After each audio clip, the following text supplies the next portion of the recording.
little bit about me. We're getting started here with Black History Month. And that's kind of, for a long time, that was like a double-edged sword for me. We as a people, and I think about African-American people, and when I was in school, we would get history lessons, and we would get history lessons about Black history. But the history was about the start of us as a people in the United States. And that start usually involved being slaves. A very painful past, and still a very painful past even for our country. I still don't think that we've gotten over the atrocities of slavery, how it divided the country, and how it pits us against them. But as I was getting older, I would always wonder about, was there something about us as an African people before slavery? Who were we? Where did we come from? Okay, we came from Africa. But even all the pictures that I got from Africa was either the people that were in, grass skirts and, throwing spears or whatever. And then the history that was great, like the Egyptian history, those were usually, those were made to look like white faces. So it kind of gave me the idea that the Egyptian history was not, even though Egypt was in Africa, and that's something I didn't even find out until later, that Egypt was a part of Africa, that still wasn't a part of my history. That was painful for me, but after a while, I started to study on my own, started to learn different things. And one of the books that really made an impact on me in my life was the autobiography of Malcolm X.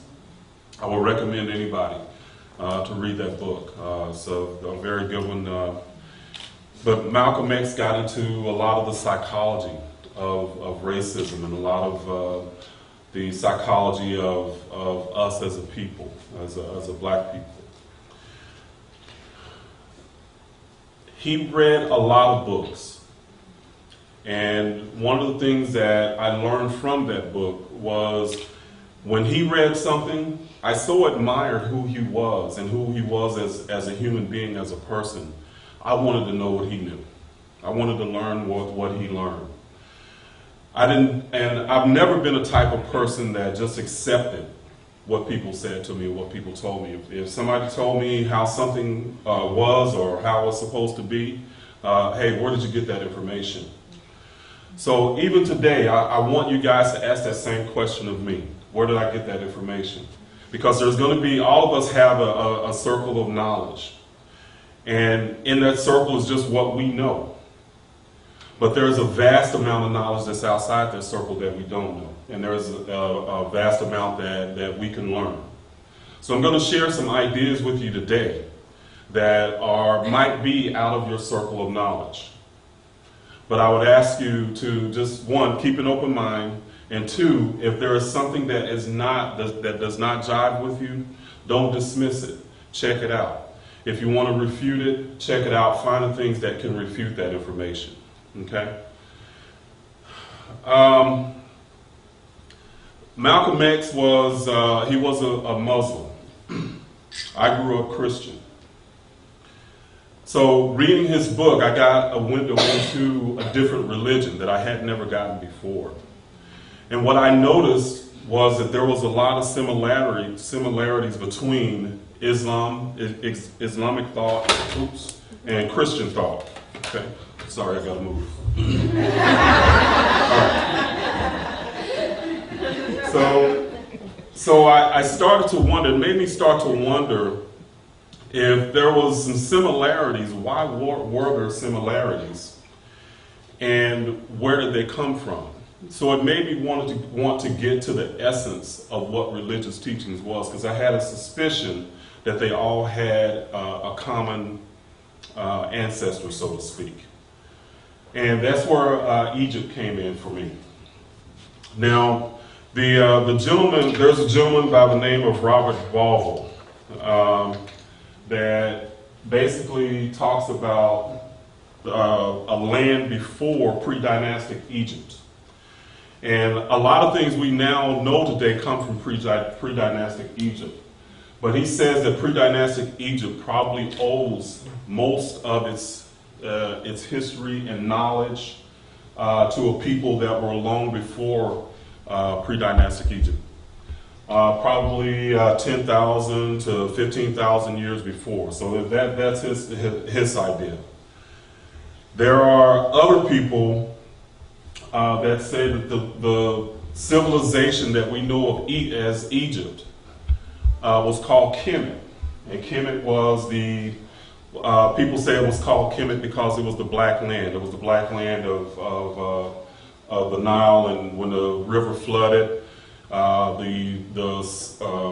guess the soil was black. Now I kind of have to wonder, why would people call themselves after just a black soil and not be talking about themselves? But that's a whole nother story for me. There are other people, so the civilization of Kemet is a lot older than the conventional Egyptologists have talked about. So the conventional Egyptologists say that Egypt's civilization started about 6,000 years ago. One of the odd things about that is that the pyramids were there. So you talk about a civilization that was able to build pyramids 6,000 years ago, but today we don't even have the technology to do that same thing. If there is nobody that can build or lift, no technology that we have that can lift those megalithic stones. So I have to question, if Egypt started then where is the knowledge and where did it come from that they were able to build the pyramids, started at the height of civilization, and then deteriorated from there? Okay. There's another gentleman by the name, I had a picture of the Sphinx, and there's now a whole lot of different, they don't even call themselves Egyptologists now. They call themselves chematologists, okay? To acknowledge that there was something that was before what the Egyptologists are talking about, because a lot of them has actually tried to push that information down and tried to keep it out of mainstream. But a gentleman by the name of Robert Schoch took a look at the Sphinx. And the Sphinx, he said, had weathering that was from water. Now, why is that a big deal? Because the Sphinx is sitting in the middle of a desert, but it had been weathered for so long. Thank you, Jerry. If you look around these edges here, around the edges of the Sphinx, you see that a lot of the sand has different indentions and it's rounded off. Well, that means that there had to have been a lot of water or rain or something that weathered that for a long time. I mean, we're talking about stones. We're talking about hard rocks. Okay? It had to weather for a long time. So paleontologists say that the Sahara Desert, or the desert that this is in, really began about 10 to 12,000 years ago. Okay? So the Sphinx had to be there before that to have been weathered. How long? Well, a lot of people are saying that the Sphinx is probably about, they're saying this, the Egyptologists say it's about 6,000 years old. There are other people now that are saying that the Sphinx might be as old as 50,000 years. Okay? Which would throw the Egyptologists and the conventional Egyptologists and our history, our human history, just throw it completely out of whack. What do you mean 50,000 years ago? Okay? So know that the odds are, the possibilities are, that we're talking about a civilization that started of probably 60 to 50 to 60,000 years ago. Okay? Now, I want to talk about the Comation spiritual wisdom. Okay? And the Comation spiritual wisdom If we're talking about, and we're talking about a civilization that's 50 to 60,000 years old, there is much wisdom that comes out of that. That we basically today, we look at Egyptian society as primitive. And I just want to give you a framework so I can talk about one particular idea, but give a framework of Egyptology or chematology. Now this picture here is a picture of a place that's outside of the Nile Basin and where the river was. It's called Nap de Playa. The reason why this is of interest is that these are megalithic stones, so they're huge. And nobody knows who built them. Okay? Now, what those megalithic stones are is basically a map of the stars on Earth. Somebody built a map of the stars. So you can literally watch certain stars when they're rising. You can look through this little piece right here and make a clock or map when a certain star is getting ready to rise. Okay? Now, that might not be a big deal. You know, I mean, we can probably look up at the stars and map something out.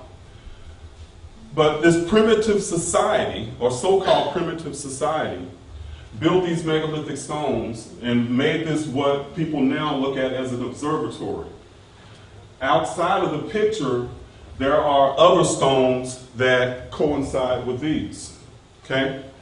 They end up being maps or stones that represent different points in the sky.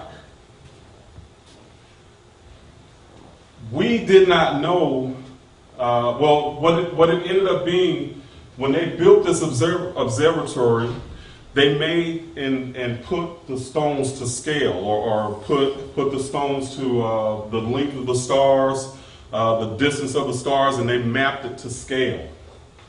In other words, we just, in the last 20 years, or maybe 30 years, but we just were able to gauge the distance of stars, how far they are in light years.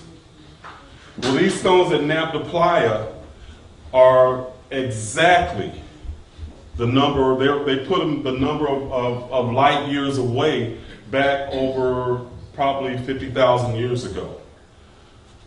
Am I making sense of what I just said? That they basically mapped, had the distance of the stars, and built this observatory to scale. It is a literal map. Okay? So they knew something. How did they know it? Because that's what we're trying to figure out now. We are saying that they're primitive until we reach a certain level of knowledge and consciousness. And then we figure out they knew something that we didn't know, that we just figured out. How? That's deep. Yeah. That's deep. I got to laugh right there because I always say that in class, and my students always now, oh, that's deep, man, that's deep. They're just bumping each other. So I have to laugh a little bit about that one. But so that knowledge that they had is just, to me, a tip of the iceberg of knowledge about other things that they had, and a knowledge about spirituality. They had a huge, grand idea about. I'm moving, Emma. Okay, hold on, right there. Okay, so they had a lot of knowledge about, I guess, the afterworld. The Book of the Dead is something that people look at now. And one of the things, in talking about the framework, that Egyptologists have said is that Egypt had a belief in many gods. They did. Egypt had a belief in one, that there was one all-encompassing, whatever you want to call it. We call it God, but they had a belief in one encompassing idea of what the universe and everything came from. Okay? Not too different from a lot of ideas today. All right? what they ended up having, what we see now is this idea. So this is like the pantheon of, I guess, of Egyptian gods, or what people have called gods. But what they are called, the word is called netter. Okay? So each one of these is a particular netter. But it didn't mean gods. It meant an aspect of the Creator, an aspect of God. Okay? So each one of these was an aspect that they were trying to put in some kind of form that they could teach others. Because a lot of this knowledge, the Egyptians or the Cometians had two levels of knowledge. There was an exoteric and an esoteric. So it was called the lesser mystery and the greater mystery. The lesser mysteries was about what was happening on earth. So it was talking about the ideas about earth and how things worked on earth. Then you had the greater mysteries that went into the metaphysical. Okay? These were representations of the metaphysical, the greater mystery. And if you'll notice, they always have the gods or the netters in pairs. They always had a feminine energy and a masculine energy. Always. Okay?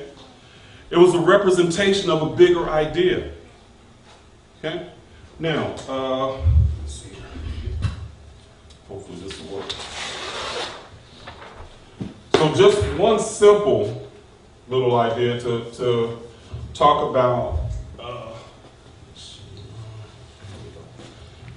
to look at really a lot of the heritage that we have inherited from the Cometian wisdom.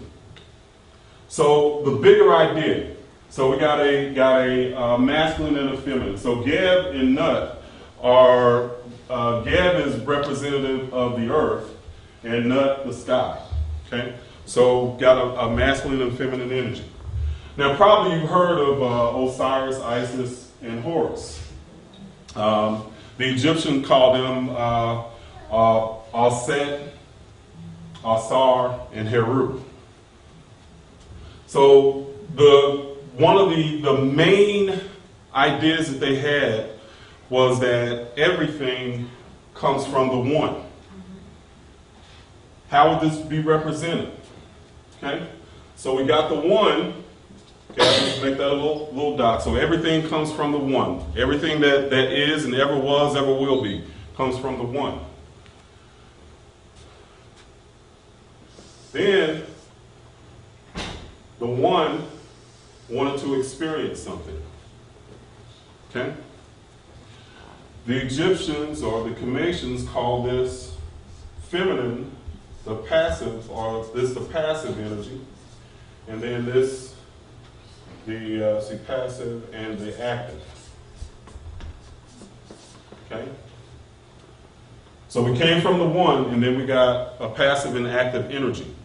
In order to create anything in the universe, that passive and active energy has to come together. So we might be talking about something sexual here, or the idea. Now, I'll explain here a little bit why that is important here also. But the passive and active come together and create something in the universe. Okay? Here, we're talking about the basis of the Trinity. So this one major idea that permeates anything in creation is one aspect of this. Okay? Now we're talking about this would, I guess, would be something considered in the higher mystery. Then we have Aset, I think I'm spelling it right, and then Asar. And they created Peru. So when they came together, these two aspects ended up creating Heru. This is called the father and father of all netters. So meaning that everything, that this netter can be represented in anything. Okay? So any aspect of creation.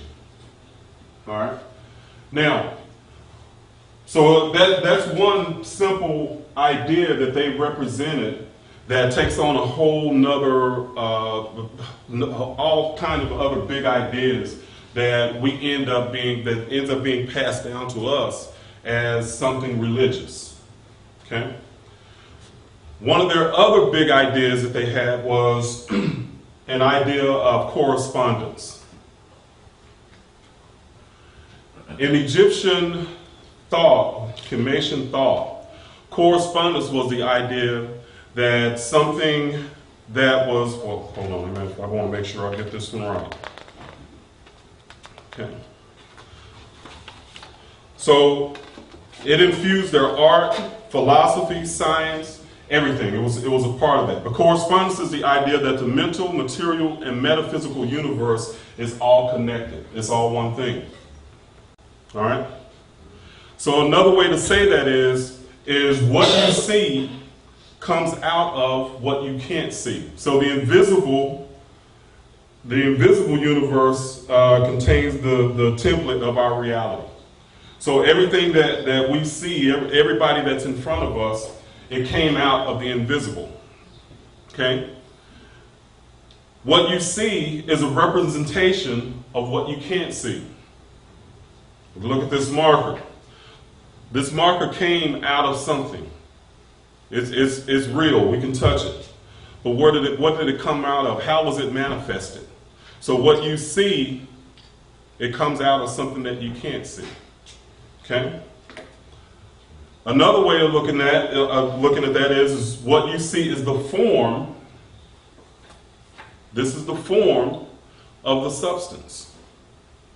Okay? The known represents the unknown. Probably heard the term as above, so below, saying the same thing. Or as on earth, as it is in heaven, saying the same thing. Okay? So that's the idea of correspondence. Is that making sense? Am I explaining that? Okay? So correspondence. So what I want to do is to come with an idea. Yeah, I like that. I like that. Thank you. Jareba, girl, you are just so on point. But to an example for this correspondence this is the temple of Luxor. Okay? When they built anything, I won't say anything, but when they built their temples, the temples were usually representative of something.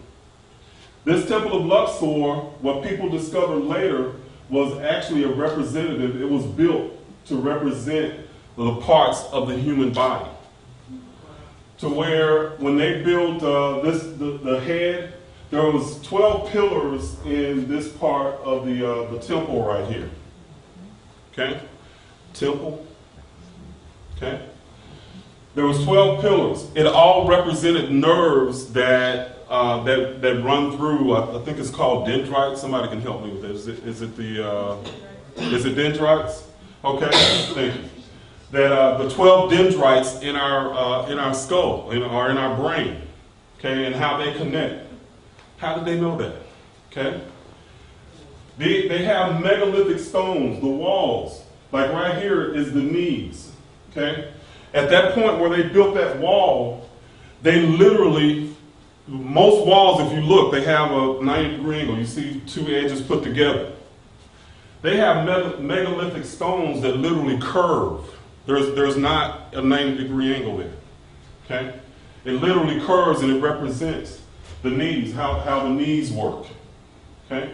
So, in other words, they represented man in their building, okay, in their art. It was a correspondence. Everything was a correspondence. So this comes to the idea that I want to speak about today in particular. And it's the idea of correspondence and talking about the idea of Christ. So I had spoken a little bit about this before. That idea came out of Egypt. Okay? And it came by way of the Gnostic Christians. Okay? what we have here is a painting of a ritual that is part of Egypt. And the ritual is they are putting together, somebody has died, and they are mummifying them. Okay? Now understand, again, and we're talking about the idea of correspondence. The mummy now becomes a symbol. Okay? It's died. But they wrap it up in this long cloth, and then they put oil over it. Okay? Oil it up. And what they're trying to do is make the mummy an indestructible body. The Egyptians looked at us as people, as individuals, as all a spark of the Creator. We're trapped in the body. Or that spark is trapped in the body. Okay? So now this person has died.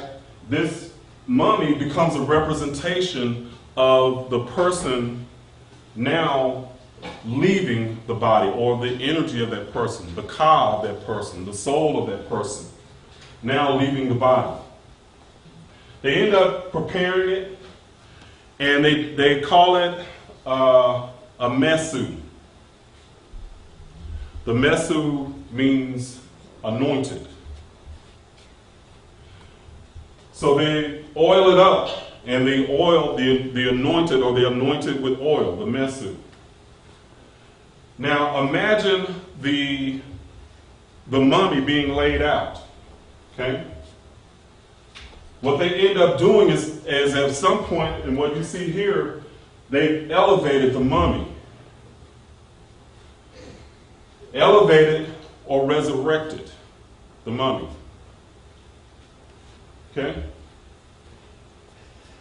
That was symbolic of the soul leaving the body, and then that spark now being free. That spark now leaving and getting ready to unite back with the Creator. It is an idea about transformation. You transform from a physical form to now you're a spiritual form, and now you get to go back. It's a process still, even after that happens. It's a process that happens that you still have to go through.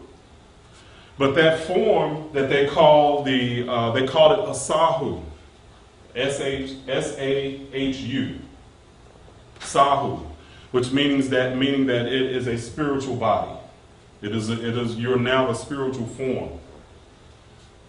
These ideas is where when it was passed down through the Gnostics, some of it they just didn't quite understand. Some of it they ended up taking what's called the lower mystery and the higher mystery, fusing it together and making one story, which ended up basically a lot of it ended up not making a lot of sense. Okay? But the transformation, or they call this mummy the Karast. Okay? The Karast was again, it was the representation and of that person transforming. And then now they lift or elevate the Karast or resurrect the Karast. The Sahu then is still hanging around the body. They're literally reading to him, reading to that the Sahu that's still hanging around. So it hasn't totally left and went on its journey yet.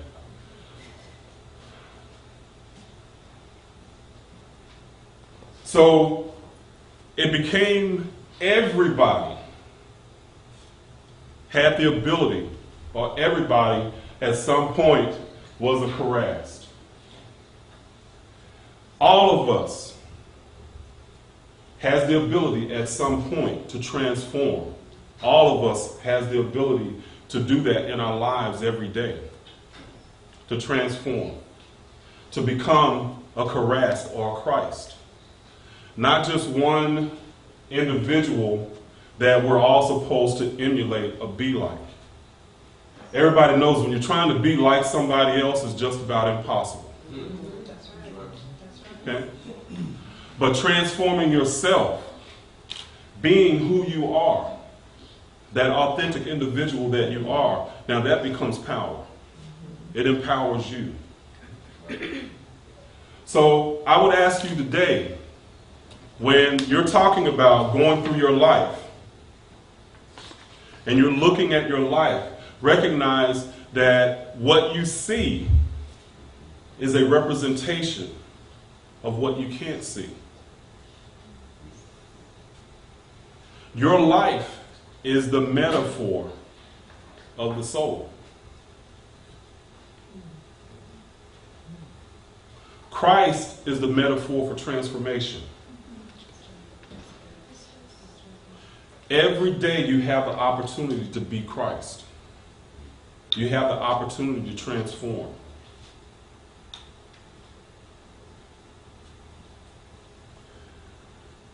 Know that when you are transforming, it's not the end of something, it's the genesis. Every day you can start anew. That to me is the power of the myth of Osiris or Osar. Later, Osar became El-Asar-Rus.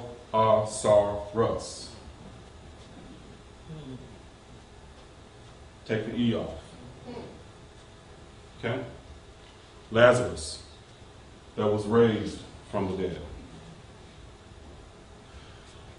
So the African wisdom is that you have the power within you to transform every day. It never ends. It's a genesis every day. All right. Thank you very much.